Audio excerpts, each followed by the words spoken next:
फिर से आप लोगों के सामने हाजिर हो गया हूँ एक कहानी के साथ। आज जिस कहानी को सुनाने जा रहा हूँ, इस कहानी में होता कुछ ऐसा है। एक ड्राइवर होता है जो पेशे से ड्राइवर लॉरी चलाता है, यानी ट्रक चलाता है।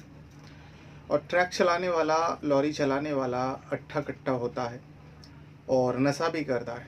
कहा जाता है वो लोग बगैर पिए इतना भारी भरकम गाड़ी नहीं चला पाते। तो ट्रक ड्राइवर जो है रोज़ सुबह घर से निकलता था। शादीशुदा व्यक्ति था। 7-8 साल पहले शादी हो चुका था। 30 साल का था ट्रक ड्राइवर। सुबह के वक्त वो घर से अपना ट्रक लेके निकलता था। किसी कंपनी का था ट्रक, लेकिन वो जब रात को काम से लौटता, माल कहीं छोड़ना होता, तो रात को वो ट्रक जो है अपने घर के पास ही जगह था, वहाँ पे खड़ी करते। सुबह उस ट्रक को लेकर जो माल उठाना होता है मार्केट से या कहीं और जगह से, कभी कभी दूर दराज भी निकल जाता है, 2-2 एक दिन बीत जाता है। वो ट्रक लेकर निकलता है और माल जहाँ पहुँचाना होता है वहाँ पहुँचा के आता है। ये उसका काम का सिलसिला था। लेकिन एक दिन सुबह के वक्त वो जा रहा होता है, एकदम सुबह सुबह हाईवे किनारे पे। ज़्यादातर लॉरी, बड़ा बड़ा ट्रक जो है हाईवे होके ही चलती है। तो हाईवे किनारे पे एक औरत, क्योंकि बुर्खा ओढ़ के खड़ी थी तो मुस्लिम औरत है, वो इशारा कर रहा था, हाथ दिखा रहा था, ऐसा लग रहा था वो लिफ्ट मांग रहा है। अबे, ट्रक ड्राइवर जो होता है उसका मूड उस दिन बहुत ख़राब था। क्यों ख़राब था मैं आगे जाके आपको पूरा बताऊंगा डिटेल। अब वो जब इशारा कर रहा था तो वो सोचा कि नहीं रुकूंगा। एक तो मुस्लिम है और ये ड्राइवर जो था हिंदू था। वैसे उसको जातिवादी को लेकर थोड़ा तकलीफ रहता था, परेशानी में रहता था। वो अपनी जात को अच्छा समझता था, बाकी सब ऐसे ही है। तो जैसा इंसानों का अलग अलग सोच होती है, जो हम जिस कौम का है वही कौम अच्छे है, बाकी कौम सब मन गढ़ा का है। तो ड्राइवर का भी वही सोच था, जो मैं एक मुस्लिम औरत को क्यों लिफ्ट दूँ। फिर उसके मन में एक शैतानी ख्याल आ जाता है। जैसे उसके करीब पहुंचता है, अब वो ब्रेक लगाती है, लेकिन थोड़ी दूर में जाकर ट्रक रुक जाती है। अब वो महिला जो वो इशारा कर रही थी वो समझ जाती है, जिसको लिफ्ट देने के लिए ही वो गाड़ी रुकी है। महिला दौड़ते हुए उस लॉरी के पास पहुंचता है और ड्राइवर खिड़की खोल कर आवाज़ लगाती है, जो क्या बात है, कहाँ जाना है तुम्हें। तो कहने लगा मुझे इस जगह पर जाना है और कोई गाड़ी नहीं मिल रही है, मुझे बहुत लेट हो गया। ऐसे मैं रात को निकल जाती हूँ कि, लेकिन आज थोड़ा ज़्यादा काम था, इस वजह से मुझे पूरी रात, क्योंकि वो महिला जो है कॉल सेंटर में काम करती थी, तो पूरी रात मुझे रुकना पड़ा। मेरे घर में बच्ची है, परेशान हो गई। तो इसीलिए मुझे जल्द से जल्द घर पहुँचना है। इसी रास्ते पे आता है, आप थोड़ा आगे जाके अगर आप मुझे छोड़ देंगे तो आपकी मेहरबानी होगी। वो महिला उस ट्रक ड्राइवर से कहने लगती है। ट्रक ड्राइवर के मन में शैतानी ख्याल था, वो महिला समझ ही नहीं पा रहे थे। तो ड्राइवर कहता है ठीक है, देखो आगे तो तुम बैठ नहीं सकते हो और आगे नाकाबंदी होएगी, पुलिस आएगी तो पकड़ेगी। तो एक काम करो, तुम पीछे चढ़ जाओ और पीछे चढ़ के जो माल है उसको थोड़ा साइड में करके तुम वहीं पे बैठ जाओ। अब ये महिला सोचती है जो भी है जैसे भी है, मुझे बस थोड़ी दूर तो जाना है, कैसे भी करके मैं पहुंच जाऊंगी। अब लड़की पीछे बैठ जाती है। पीछे बैठती है, लेकिन पूरी रात जागने की वजह से उसको नींद भी आ रही थी और ठंडी ठंडी हवा लग रही थी, गाड़ी चल रही हाईवे होके। तो उसकी आंख लग जाती है, वो वहीं पे सो जाती है, यानी उसको नींद आ जाती है। उसके बाद ये ट्रक ड्राइवर जो है काफ़ी समय तक चलते रहता है, अपना गाड़ी चलाते रहता है। फिर वो देखता है वो महिला आवाज़ क्यों नहीं लगा रही है, और उसे रुकना भी होएगा तो आवाज़ देती, गाड़ी रुकवाती। लेकिन काफ़ी समय हो गया, वो जिस जगह पे नाम बताया था वो जगह भी क्रॉस करके वो निकल चुका था, फिर भी वो महिला आवाज़ नहीं लगाया। तो ड्राइवर फिर से एक किनारे पे अपनी गाड़ी रोकता है और खुद पीछे आकर देखता है। तो देखता है कि महिला सो रही है और जो वो नकाब ओढ़ के रखी थी वो नकाब भी वो चेहरे से हट गया था। अब जैसे उसके चेहरा देखता है ड्राइवर, उसकी नीयत बिगड़ जाता है, क्योंकि वो महिला जो है बेहद ही खूबसूरत होती है। अब वो सोचता है सुनसान इलाका है और हाईवे किनारे पे है, एक महिला उसके गाड़ी में खुद आई है, वो इस मौका को गंवाना नहीं चाहता था। उसके बाद जो उसके मन में पहले से ही शुरुआत से ही पाप पल रहा था, तो ये सोचते हुए वो उस गाड़ी को लेकर, आगे एक जंगल था, वो जंगल के और मोड़ देते हैं, क्योंकि उसे पता था, वाकिफ था वो सब जगह से, जो इस रास्ते पे कोई भी आने वाला नहीं है। अब ये महिला सो रही थी, वो जंगल के किनारे पे मोड़ देते हैं। थोड़ा दूर जाने के बाद एकदम सन्नाटा सा जगह था, वो उस जगह पे लॉरी रोकती है। रोकने के बाद अब उस पीछे जाती है और उस महिला को जाके छूते हैं, टच करते हैं। महिला जाग जाती है, हड़बड़ा से उठ जाती है और उठ के कहने लगती है, भैया जी आप ये क्या कर रहे हो? तो ये ट्रक ड्राइवर जो है कहता है, कुछ नहीं, जिस मकसद से मैं तुम्हें यहाँ पर लेकर आया हूँ, अब मैं उस मकसद को पूरा करना चाहता हूँ। अब ये महिला समझ नहीं पा रही थी, वो फट से भागना चाहती थी। जैसे बाहर झाँक के देखा कि चारों तरफ जंगल ही जंगल है। अब ये महिला समझ जाती है, जो मेरे साथ गलत होने वाला है। वो दुहाई देने लगते, एक अकेली और महिला है और हट्टा कट्टा एक ट्रक ड्राइवर है, 30 साल उम्र होता है। उसके खड़ाता है, हाथ जोड़ता है, लेकिन वो ड्राइवर जो है एक नहीं सुनता, और वो ड्राइवर जो है उस महिला के साथ बलात्कार करता है, रेप करता है। और ये सिलसिला एक बार नहीं, महीनों तक उस महिला के साथ वो रेप करता रहा। अब ये महिला को महीनों तक रेप करता रहा, तो महिला किसी को बताया क्यों नहीं? इसकी वजह ये है, वो उसी लॉरी के अंदर उसको बंधक बना के रखा था। तो मैं आज आप लोगों को इसी कहानी को सुनाने जा रहा हूँ। इस कहानी में आगे बताओ, इस कहानी को आगे सुनाओ, लेकिन आप लोगों से वही छोटी सी रिक्वेस्ट रहेगा, अगर आप पहली बार मेरे चैनल पर वीडियो देख रहे हो तो चैनल को सब्सक्राइब ज़रूर कीजिएगा, और वीडियो देखते समय वीडियो को भी एक लाइक कर दिया करें।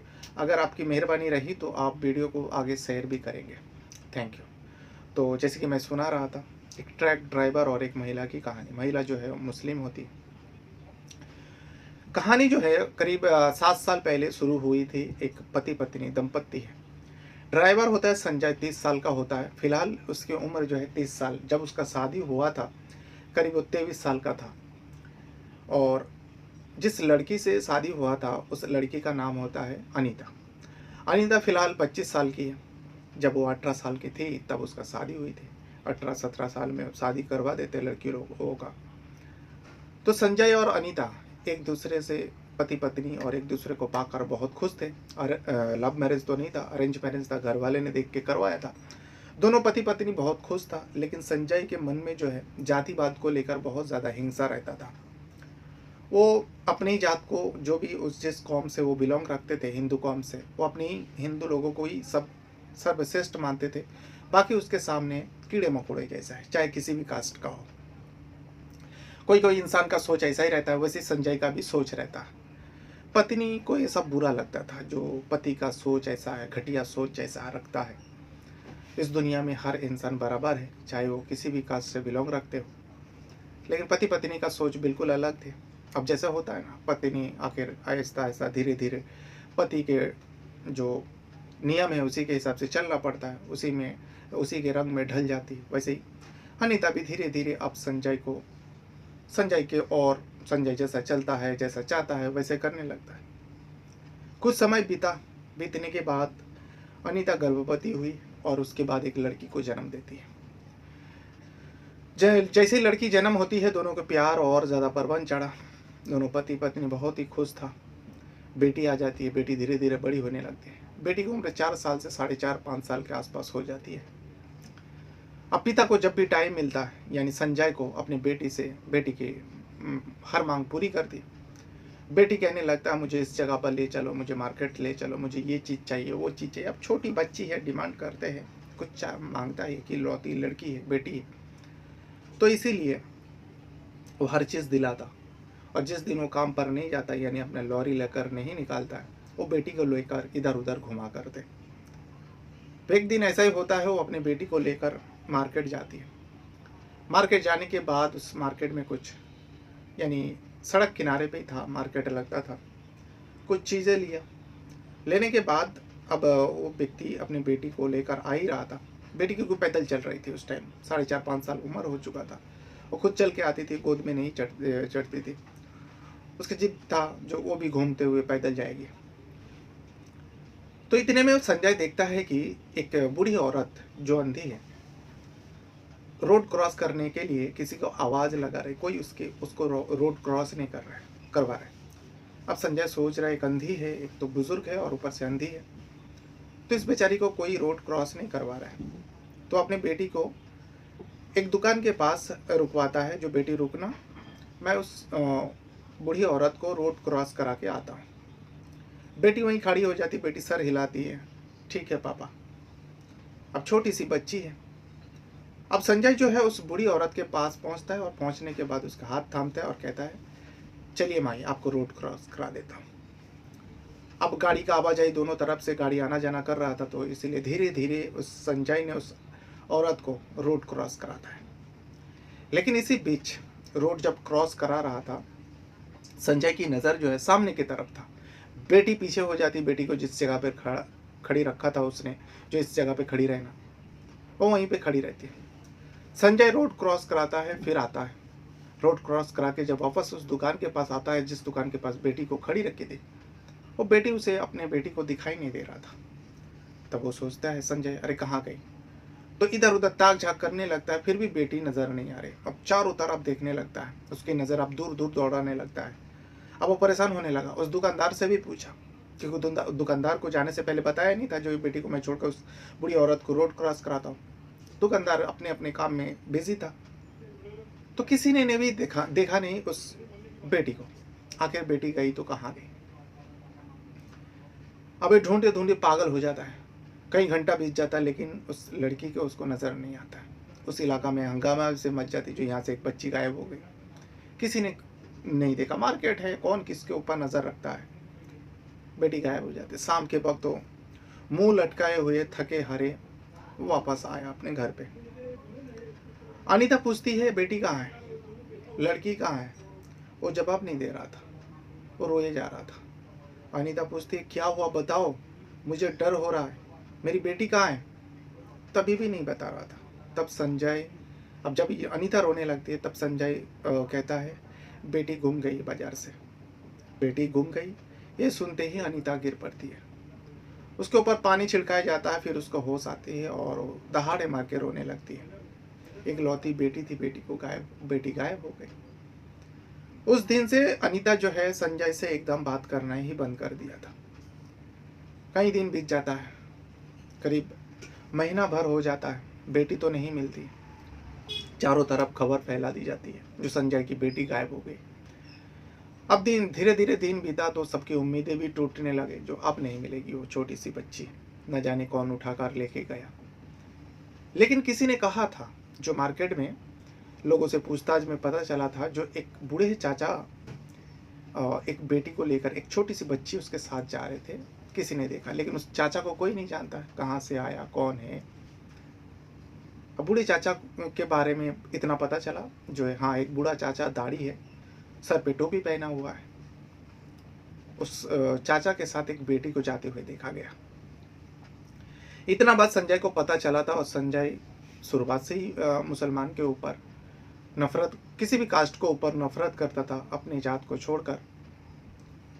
और जैसे ही सुना जो एक मुस्लिम चाचा ने अपनी बेटी को लेकर गया, तो उसकी नफरत जो है और ज़्यादा बढ़ जाता है मुसलमान के ऊपर।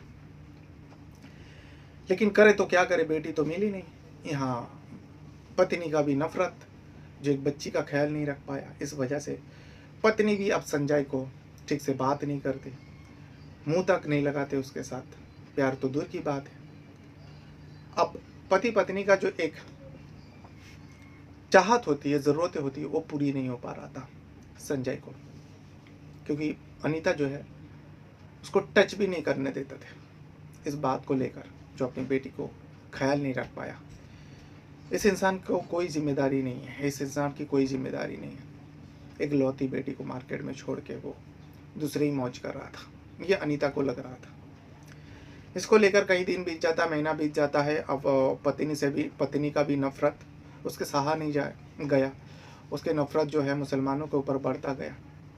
सुबह होता, क्योंकि साथ में सोते तो थे, लेकिन कुछ हो नहीं पाता था दोनों के बीच में, पति पत्नी के बीच में। अब इसको चाहत लगने लगा सेक्स करने की, यानी संबंध बनाने की। पत्नी रहते हुए भी संबंध नहीं बना पा रहा था। तो सोचता है क्यों ना बाजारी औरत के पास जाया जाए। ऐसे ही ट्रक ड्राइवर बदनाम है, जो ट्रक ड्राइवर जो है अक्सर बाजारी औरत के पास जाते हैं। तो संजय भी वही सोचता है, उसका भी कोई पहचान वाले थे, बातचीत किया तो कहने लगा ठीक है यार, कोई बात नहीं, पत्नी भाव नहीं देते तो चल ना उसके पास चल, तेरे पत्नी से भी खूबसूरत औरतें मिलेगी, चल। अब संजय धीरे धीरे बाजार जाने लगा, उसकी जो शारीरिक भूख है वो मिटाने लगा बाजारी औरत के साथ। अब बाजारू औरत के साथ वो सब करता था, लेकिन रात को घर लौटता था, पत्नी का वही नफरत। एक दिन उसी बात को लेकर, बेटी को लेकर पति पत्नी में बहुत ज़्यादा झगड़ा होता है रात के वक्त, क्योंकि संजय चाहता था पत्नी होकर पत्नी से क्यों नहीं मैं संबंध बना सकता। जब भी उसके करीब जाता अनीता आग बबूला हो उठते। इसीलिए उस दिन बहुत झगड़ा हुआ और सुबह सुबह संजय बगैर नाश्ता किए चाय पिए वो अपना लॉरी लेकर निकल पड़ते, जो मार्केट में जाके चाय पियेंगे, नाश्ता करेंगे। सुबह सुबह के वक्त था, वो लॉरी लेकर जा रहा था तो रास्ते के किनारे पे एक मुस्लिम औरत खड़ी थी, हाथ दिखा रहा था, लिफ्ट मांग रही थी। तो संजय गाड़ी रोकता है, उसके अंदर नफरत थी, पत्नी से झगड़ा किया और एक मुस्लिम ने उसकी बेटी को अगवा किया या जो भी है उसके साथ लेके गया। उसके मन में ये ख्याल था और एक मुस्लिम औरत लिफ्ट मांग रहा है तो लिफ्ट दे देता है। लिफ्ट देने के बहाने, अब लिफ्ट तो दे देता है लेकिन उसे बोलता है पीछे बैठो, उसका नींद लग जाती है। नाम होता है उस महिला का अबिदा, जो 22 साल की लड़की होती है। उसे लग रहा था शादीशुदा है, लेकिन कई सारी मुस्लिम लड़की बाहर निकालते तो हिजाब में निकालते, बुर्का पहन के निकालती, अबिदा भी वही हिसाब से चलती थी।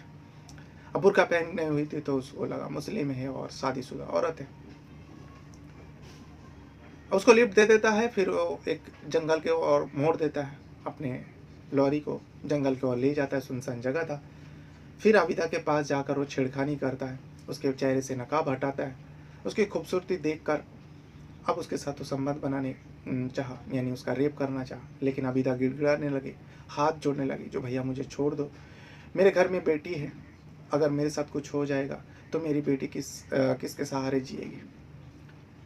लेकिन इस संजय को लग रहा था ये लड़की तो शादीशुदा नहीं हो सकती, एक कुमारी लड़की और शादीशुदा औरत, क्योंकि उसे तो पता ही था औरत कैसी होती, खुद शादीशुदा था और बाजारू औरत के पास वो जाता था, जो औरत का फेस अलग होते हैं। और ये तो एक लड़की लग रही है, फिर भी कह रही है मेरे 5 साल की बेटी है। जैसे बेटी की बात करते हैं तो उसका अपने बेटी याद आ जाती है, क्योंकि उसके भी बेटी का 5 साल उम्र है उस टाइम।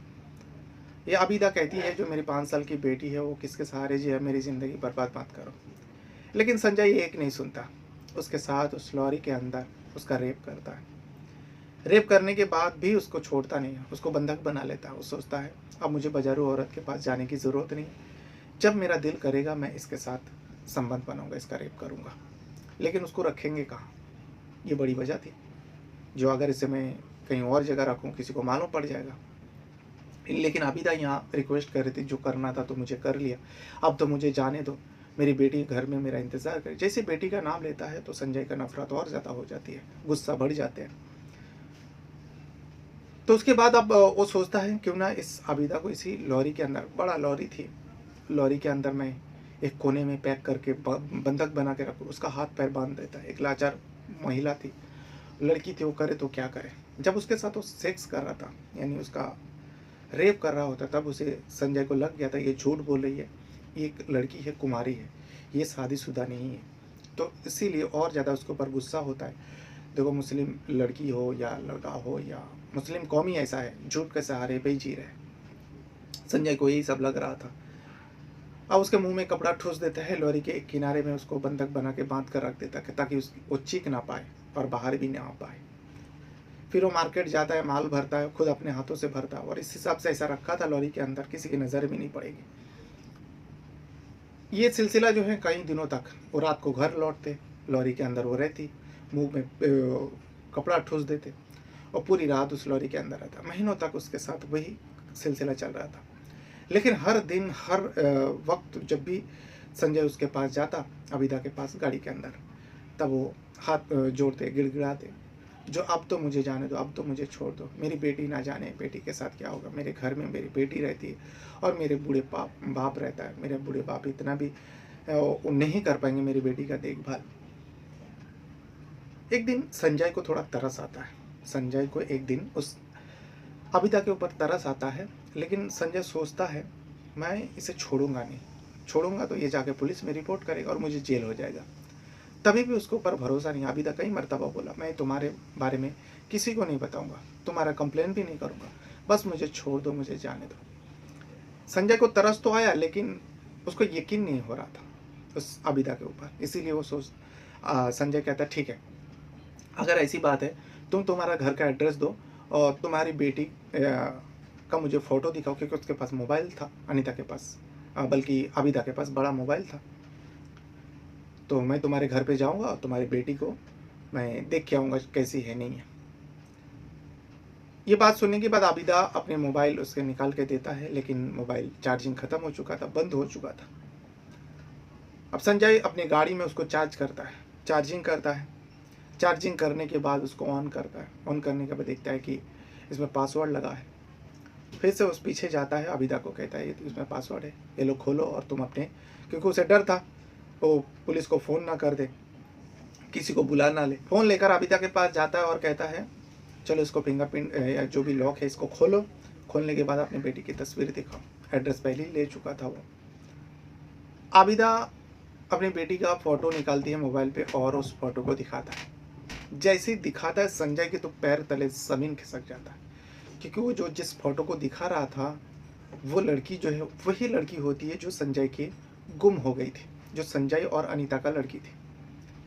संजय सोचने पर मजबूर हो जाता है, जो मेरी बेटी इसके घर में अपनी बेटी बता रही।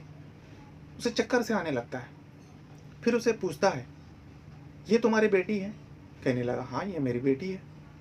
तो बोलते हैं ऐसा तो नहीं लगता, क्योंकि ये लड़की जो है 5 साल की है, तुम्हारी उम्र भी इतना नहीं है, और मुझे पता है तुम शादीशुदा नहीं हो, तुम कुमारी हो, तुम मुझे झूठ पे झूठ बोल रहे हो, मैं तुम्हारे झूठ पर यकीन नहीं कर रहा हूँ, मुझे पता है तुम बचने के लिए ये सब कर रहे हो। तब आबिदा जाकर सच बताते हैं। आबिदा कहती है दरअसल बात यह है भैया, तभी भी वो भैया ही कह रहे थे उसे, जो दरअसल बात यह है भैया, ये लड़की जो है मेरी नहीं है। एक दिन मेरे अब्बा बाज़ार गए हुए थे और ये लड़की जो है एक जगह पे रो रही थी खड़ी होकर। तब जो है कोई व्यक्ति आता है उस लड़की के पास, वो लड़की को गोद में उठाता है, लेकिन लड़की उसके गोद में ज़बरदस्ती वो कर रहा था, नहीं उठा। तो मैं उसके पास पहुंचता हूँ। पहुंचने के बाद कहता हूँ अरे तू लड़की के साथ ज़बरदस्ती क्यों कर रहा है, कौन है ये तेरा? तो व्यक्ति डर जाता है और वहाँ से चले जाता है। फिर मुझे लगा जो ये लड़की जो है उसका नहीं है और इसे लेकर जाना चाहता था। वो तिलक विलक लगाया हुआ था, वो व्यक्ति जो आया था लड़की को लेकर जा रहा था। तो मेरे अब्बू ने उसे पूछा बेटी कौन है तू, कहाँ से आई है? नाम पता पूछ रहा था, वो कुछ भी नहीं बता पा रहे थे, रोए जा रही थी। तब जो है मेरे अब्बू ने उसे लेकर घर आया। घर आने के बाद मेरे को कहा बेटी ये बाज़ार में मिली, ना जाने किसकी लड़की है, गुम हो गई है, रोए जा रही थी। क्योंकि वो लड़की जो है, छोटी सी बच्ची जो है, जब उसे दुकान के पास छोड़ा हुआ था, जैसे ही उसके पापा संजय उस औरत को रोड क्रॉस करवा रहा था, तब जो है खिलौना वाला वहाँ से गुजरता है। अब उस छोटी सी लड़की खिलौना वाले के पीछे पीछे चल देते, थोड़ी दूर चले जाते। अब यहाँ संजय ढूंढ रहा था, तभी उसे मिला नहीं। ये बात बताता है आबिदा संजय को, मेरे पापा, मेरे अब्बा जो है लाकर मुझे देता है, मैं उसे अपनी बेटी की तरह पालने लगती हूँ। वो मेरी कोई नहीं है, लेकिन वो मुझे अपनी माँ समझती है। अब मैं जब घर से निकालती हूँ, पास में एक, क्योंकि मेरे अब्बा बुज़ुर्ग है, उसकी उम्र हो चुका है, वो दिन भर मस्जिदों में पड़ा रहता है, उसके चलने का तभी इतना ताकत नहीं है। तो इसीलिए एक बार मस्जिद में जाता है तो शाम को ही आता है, और दिन भर जो है मेरी बेटी का देखभाल एक पड़ोस में आंटी रहती, मैं उसको हवाले करके आती हूँ। अब इतना दिन से मैं घर नहीं लौटी, ना जाने मेरी बेटी के साथ क्या हुआ। ये सुनने के बाद संजय की आंख से आंसू निकाल रहा था। आबिदा जो कुछ भी कह रहे थे, न जाने उस दिन संजय को क्या हुआ था। आबिदा का एक एक बातों पर उसको विश्वास हो रहा था, और ऐसा लग रहा था जो कुछ भी बोला वो सारी बात सच है। अब उसको रोते हुए आबिदा देखती है तो आबिदा भी चौंक उठती है, जो क्या हुआ भैया, तुम क्यों रो रहे हो? तब संजय जो है आबिदा के पैर में गिर जाता है। उसी लॉरी के अंदर ये सारे चीज़ हो रहा था। उस आबिदा के पैर में गिर जाता है और उसके पैर पकड़ लेता है, जो मुझे माफ़ कर दो, मैंने अनजाने में न जाने तुम्हारे साथ क्या क्या कर दिया। अब आबिदा को समझ में ही नहीं आ रहा था अचानक इसके क्या ऐसा बदलाव कैसे आ गया? तब संजय कहता है, ये जो लड़की है ये किसी और की नहीं, मेरी ही बेटी है। इस बेटी की वजह से ही मेरे अंदर इतनी नफ़रत फैल गई, क्योंकि मुझे बताया गया, कोई चाचा के साथ देखा गया मेरी बेटी को इस बाज़ार से उसके साथ जाते हुए। तभी से मैं मुसलमानों के ऊपर बहुत ज़्यादा नफ़रत करने लगा, और जब मुझे मुसलमान तुम मिले तो मुझे वही दिन याद आया और मैं तुम्हारे साथ ये हरकतें करने लगा। अब मुझे क्या पता था, जो मैं जिसके साथ मैं ये सारी गलत काम कर रहा हूँ वही मेरी बेटी का रक्षा कर रहे, वही मेरी बेटी को पाल रहे, पोस रहे। संजय उसके पैर पकड़ लेता है, आबिदा पैर चढ़क के उसके आगे हो जाती है और उसे कुछ नहीं कहता। कहता भैया कोई बात नहीं, आप अनजाने में किए हो, लेकिन आप मुझे घर जाने दो। संजय कहता है, तुम घर तो जाओगे लेकिन मैं भी तुम्हारे साथ जाऊंगा, मेरी बेटी से मैं मिलूंगा, और क्या मैं अपनी बेटी से मिल सकता हूँ? उसके बाद तुमको जो सज़ा देनी है दे देना, चाहे मेरी जान ले लो, लेकिन मेरी बेटी मुझे दे दो। मेरी बेटी की वजह से ही मेरी पत्नी से मुझे रोज़ झगड़ा होता है और मेरी पत्नी मुझसे बात तक नहीं करती। महीनों गुजर गया लेकिन मेरी पत्नी मुझसे बात नहीं किया। आबिदा कहते हैं, भैया आप कैसी बातें कर रहे हो? हम लोग तो यही चाहते हैं जो इसके घर वाले मिल जाए, इस लड़की के घर वाले मिल जाए, उस लड़की को घर वाले के हवाले कर दूँ तो हमें हमारी ज़िम्मेदारी से आज़ाद हो जाऊँ मैं, क्योंकि वो बेटी हमारे लिए एक ज़िम्मेदारी है, किसी की अमानत है। अब उसके बाद संजय जो है आबिदा को लेकर आबिदा के घर पहुंचता है। पहुंचने के बाद जैसे ही बेटी को देखता है, बेटी भी पहचान जाती है अपने पापा को। ज़्यादा दिन नहीं हुआ था, पापा के गले लग जाता है और आबिदा को सच्चाई सामने आ जाता है, जो ये संजय जो कुछ भी बोला वो सच है, क्योंकि एक छोटी सी बच्ची पापा कह के दौड़ते हुए आते हैं और गले लग जाते हैं। उसके बाद आबिदा के साथ जो कुछ भी हुआ, आबिदा एक लफ्ज़ भी किसी को नहीं बताते, ना अपने अब्बा को बताते और ना ही आसपास वाले को बताते। उस बेटी को लेकर जो है संजय अपने घर जाते हैं। घर जाने के बाद अनीता जैसे ही उस बेटी को देखती है, वो सारे गम, सारे जो भी दुख थे वो सारे भूल जाते। अपने पति के ऊपर जो नफरत थी वो भी सारे भूल जाता है। भूल जाने के बाद बेटी को तो गले लगाते, चूमती है, रोती है। फिर उसके बाद पति का भी गले लग जाता है। लेकिन बात यहाँ ख़त्म नहीं होती है। बात तो एक बेटी तो अपनी माँ को मिल चुकी थी, पापा को भी मिल चुका था, लेकिन उस पापा ने जो गलत किया था, जिसने उस बेटी को पाल रहा था, अपने को मिलाने के लिए बहुत कोशिश कर रहा था, लेकिन उस घर वाले, उस महिला के साथ, उस लड़की के साथ जो पापा ने किया वो किसी को पता नहीं था। उस लड़की आबिदा ने भी किसी को नहीं बताया। अब यहाँ संजय को जो है अपने किए पर बहुत ज़्यादा पछतावा हो रहा था। वो करे तो क्या करे? वो चाहता था जो पुलिस के हवाले कर दे, लेकिन पुलिस के हवाले करेगा तो कहीं ना कहीं एक समुदाय को लेकर बहुत ज़्यादा नफरत होगी, नफरत फैलेगी। इस वजह से संजय पुलिस को हवाले करेगा तो सच्चाई बताना पड़ेगा। वो खामोश रहता है और दिन ब दिन वो सोचते रहता है तो आखिर करे तो क्या करे। पहले अनीता बात नहीं करती थी संजय से, लेकिन उस दिन बच्चे मिल जाने के बाद से संजय चिंता में डूब जाता है और किसी से ठीक से बात भी नहीं करते, खाना भी नहीं खाते। अनीता कई मर्तबा पूछा, लेकिन संजय कुछ नहीं बताता था, एक लफ्ज़ भी नहीं कह पाता था किसी से। आखिरकार संजय एक दिन फैसला करता है, जो उसने किया उसका प्रायश्चित करेगा। जो उसने पाप किया उसका प्रायश्चित करने का कोई तो जरिया नज़र नहीं आ रहा था। तभी उसने संजय एक फैसला करता है, बड़ी खौफनाक फैसला कर लिया खुद। संजय जो है एक डायरी उठाते हैं, पढ़ा लिखा था, उस डायरी में सब कुछ लिखता है। सब कुछ जो भी उसने किया, जो भी उसके अंदर नफरत थी, सब कुछ बयां कर देता है। बयां करने के बाद उस डायरी को वहीं पे रखते हैं घर के अंदर, और घर के अंदर वो स्लिंग फैन में फांसी लगाकर मर जाता है। मर जाने के बाद सुसाइड कर लेते हैं। अब जैसे सुसाइड होता है सुबह पता चलता है सबको, फिर पुलिस आती है और उसमें ये भी लिखा हुआ था, जो भी मेरे पास दौलत है, मेरा ज़मीन है, मेरे जो भी बैंक बैलेंस है, इसमें से 2 हिस्सा होएगा। एक हिस्सा उस आबिदा को दिया जाएगा जो मेरी बच्ची को पाल रही थी, और दूसरा हिस्सा मेरी बच्ची और मेरी पत्नी का रहेगी। उस सुसाइड नोट पे सब कुछ क्लियर लिखा हुआ था। बहरहाल सुसाइड नोट बरामद होती है, उसके बाद ये पूरी सच्चाई उसके अंदर लिखा हुआ था। तब आबिदा के बारे में लोगों को पता चलता है, जो एक मुस्लिम लड़की के पास उसका अब्बा उठाकर, मतलब रो रही थी मार्केट में वो बच्ची, उसको ले जाते हैं और अपनी बच्ची को बताता है, जो न जाने इस किसकी बच्ची है बेटा, ये हमारी ज़िम्मेदारी है, इसको सही से अपने बच्चों को जैसा पालना है। संजय अपनी ज़िंदगी तो ख़त्म कर लेता है, लेकिन जाते-जाते अपनी सच्चाई बयान करके जाता है। जो ऐसे ही किसी के ऊपर नफ़रत करना बहुत ही ज़्यादा गलत है, क्योंकि ना जाने जिसके ऊपर हम नफ़रत करते हैं, वही हमारा कुछ ऐसी ज़रिया बन जाए, जिसके चलते हमारी ज़िंदगी आगे बढ़ने की प्रेरणा मिलती है। जैसे इस आबिदा ने किया था, उस संजय का मुस्लिम कौम से बहुत ज़्यादा नफ़रत था, लेकिन उसी मुस्लिम कौम का एक लड़की ने अब उस संजय की बच्ची को पाल रही थी। बहरहाल ये था वो पूरी मामला, पूरी घटना जो सामने आया था। तो मैं सोचा कि आपको ये घटना बता दूँ। आपको ये कहानी कैसी लगी, आप वीडियो के कमेंट बॉक्स में ज़रूर बता सकते हो। बहरहाल अपने साथ-साथ अपना परिवार का भी बहुत ज़्यादा ख़्याल रखिएगा, और इस वीडियो को देखने के लिए आपका बहुत-बहुत धन्यवाद करता हूँ। Thank you very much.